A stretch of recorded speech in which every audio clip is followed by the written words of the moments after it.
Parler de l'INDH et l'INDH est un bon exemple de qu'est-ce que c'est qu'une politique publique.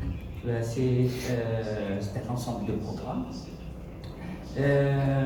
qui concernent un certain nombre de secteurs sociaux et que l'on décline en un certain nombre de projets.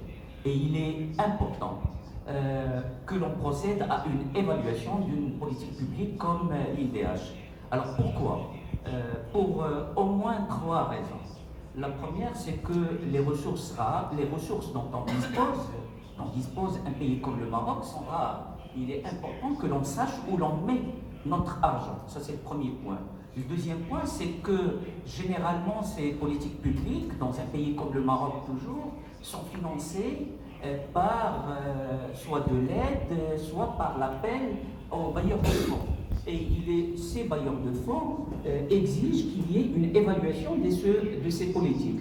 Et la troisième raison, qui est également fondamentale, c'est que l'impact de ces politiques publiques est un impact multidimensionnel, c'est-à-dire qu'il ne concerne pas qu'une seule dimension ou un seul critère ou un seul indicateur. Et d'autre part, donc toujours dans le même ordre d'idée, c'est que ces impacts sont mesurés à long terme. Tout à l'heure, dans la plénière, il l'a répété, M. Louali, il a dit que le préscolaire est important et on ne peut le mesurer qu'après 16 ou 18 ans. Et donc, vous voyez, il est important de savoir quel est l'impact. Est-ce que cet impact a été réalisé, c'est-à-dire ce que nous avons prévu a été réalisé ou non?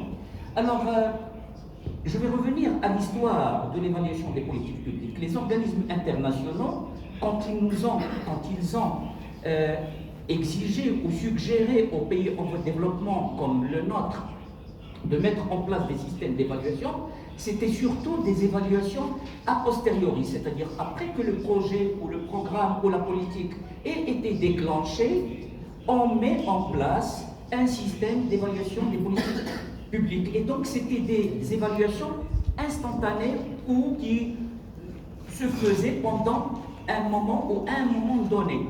Petit à petit, on a introduit ce que l'on appelle le suivi-évaluation. Comme M. Louali, on a parlé tout à l'heure. C'est-à-dire qu'on ne se contente pas d'évaluer la politique publique une fois qu'elle est terminée, qu'elle est achevée, mais on va la suivre.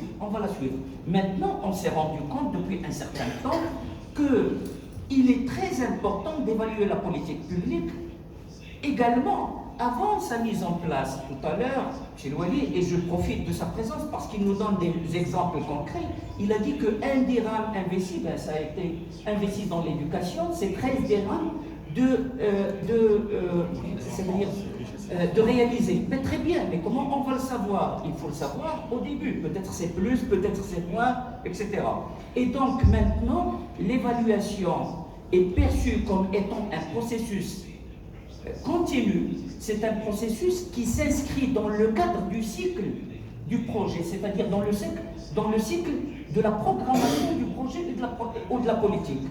D'abord, il faut faire une évaluation que l'on appelle a priori ou ex ante pour savoir est-ce qu'il faut mener la politique ou il ne faut pas la mener, est-ce qu'elle est rentable ou elle n'est pas rentable, pour prévoir ses impacts, etc. Ça, c'est le premier point.